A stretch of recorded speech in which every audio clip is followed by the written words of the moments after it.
साथियों नमस्कार।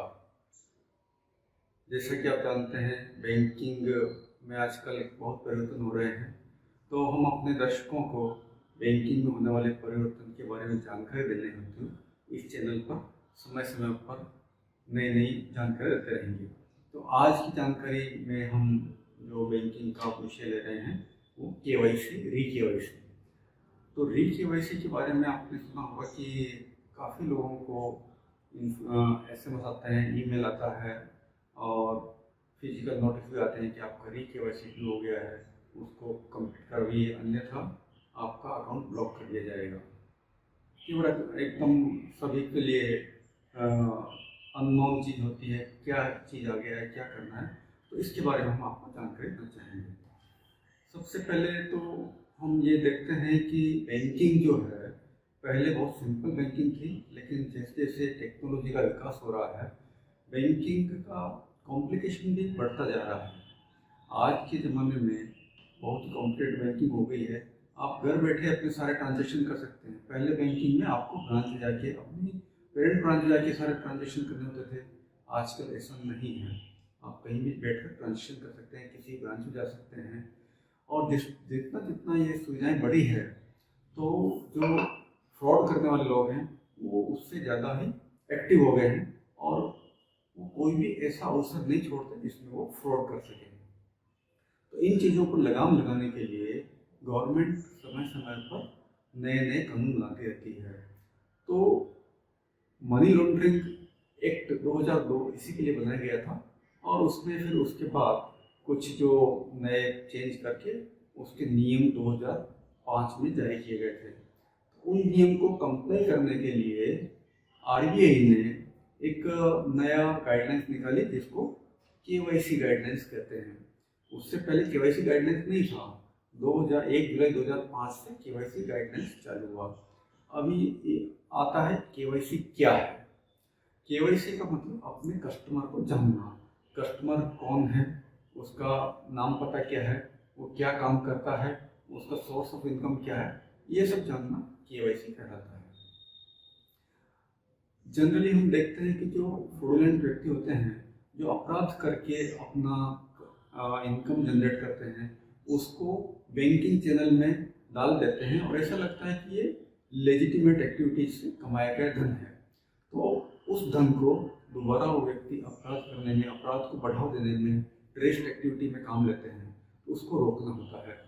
इसीलिए RBI ने ये किया है कि KYC हो, ताकि किस व्यक्ति का ये खाता है, कौन व्यक्ति पैसा जमा करा रहा है, क्या उसकी इनकम के अनुसार है, ये सब चीज़ें चेक की जा सके। तो अब जब हम देखते हैं कि री KYC के हम बात कर रहे हैं, तो री KYC का मतलब पुनः KYC करना। तो पुनः KYC कब करेंगे? जब एक बार KYC हो गया। तो अब हम पहले KYC की बात करेंगे। KYC जो होता है, पहले KYC के लिए कोई स्टैंडर्डाइज डॉक्यूमेंट नहीं थे और केवल उनका नाम पता या उसका राशन कार्ड ले लिया जाता, पैन कार्ड ले लिया जाता, उसके आधार पर अकाउंट खोला जाता था।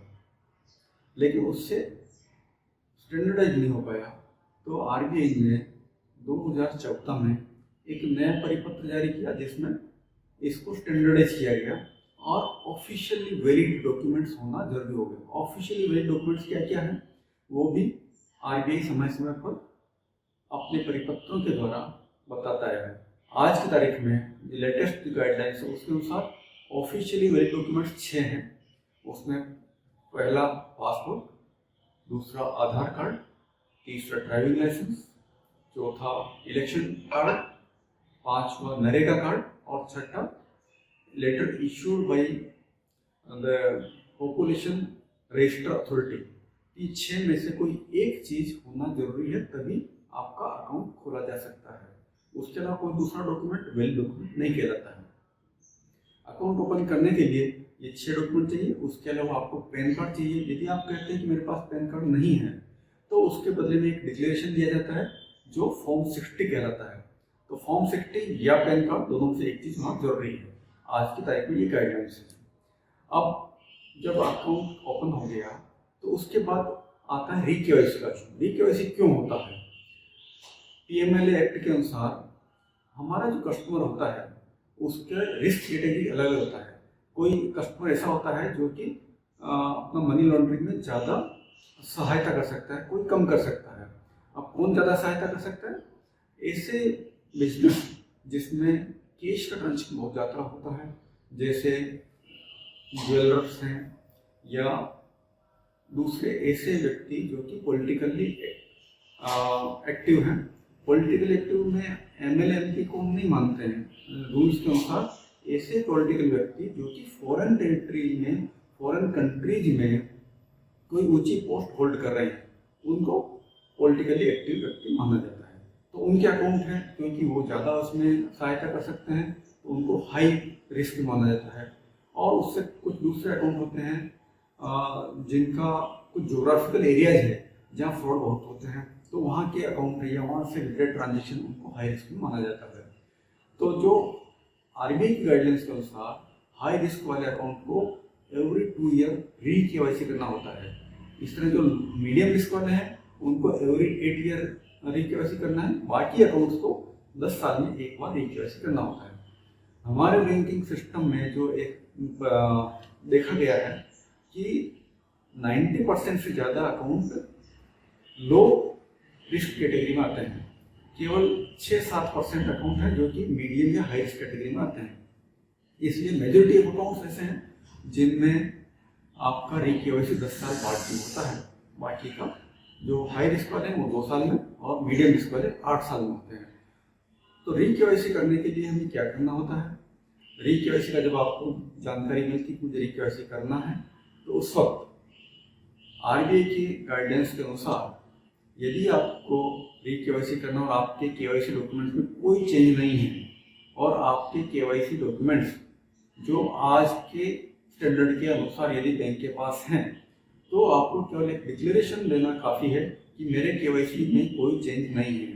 उस डिक्लेरेशन के बेस पे बैंक आपका KYC कंप्लीट कर देता है और आपका अकाउंट KYC माना जाता है। अब उसमें एक इशू हुआ कि उसमें कोई चेंज नहीं है। दूसरा इशू हो सकता है कि मेरा एड्रेस चेंज है। एड्रेस चेंज होने की स्थिति में आपको अपने एड्रेस का, नए एड्रेस का प्रूफ बैंक को देना होता है, जिसमें OVD या डीम्ड OVD। OVD तो हमने जो 6 डिक्लेयर किए हैं वो 6 OVD है। डीम्ड OVD क्या होता है? जैसे आपका यूटिलिटी बिल्स हैं उसमें आपका एड्रेस होता है, और उसके अलावा आपका म्यूनिसिपल टैक्सेस का बिल है या कोई दूसरे ऐसे बिल हैं जिनमें आपका एड्रेस है, तो उनको आप डीम्ड OVD के रूप में काम ले सकते हैं। अब सभी बैंक अपना अलग अलग गाइडलाइंस बोर्ड अप्रूव करवाते हैं। कुछ गाइडलाइंस में ऐसा होता है कि केवल आपका जो डिक्लेरेशन किया उसको मान लेते हैं। कुछ बैंक अपने गाइडलाइंस के अनुसार उसका प्रूफ लेते हैं, तो आपको उसका प्रूफ देना होगा। तो जब आपने प्रूफ दे दिया तो कंप्लीट हो जाता है। अब तीसरा स्थिति ये आता है कि आपका जो OVD बैंक के पास है वो इन 6 OVD में से कोई एक होना चाहिए, वो नहीं है।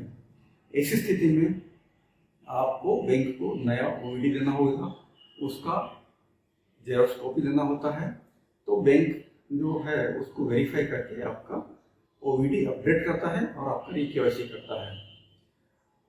दूसरा इश्यू ये आता है कि क्या आपको अपनी ब्रांच में ही जाना होगा KYC करने, या आप किसी भी ब्रांच में जा सकते हैं। तो इसके लिए सभी बैंक का अपना अपना गाइडलाइंस है।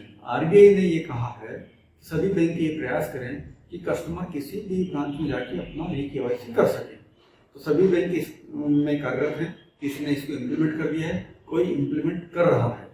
तो जिसने इम्प्लीमेंट कर दिया वो आप किसी ब्रांच में करा सकते हैं, और जिसने नहीं किया उसको आपको उसी ब्रांच में जाना होगा। इसके अलावा RBI ने ये कहा है कि जो भी आपके डिजिटल चैनल्स हैं उनके द्वारा भी आपको KYC करने की सुविधा प्रदान करना है। तो अधिकांश बैंकों ने इसके लिए सुविधा प्रदान कर दी है। डिजिटल चैनल में कौन सा होता है? नंबर 1 आपका registered email ID with that bank.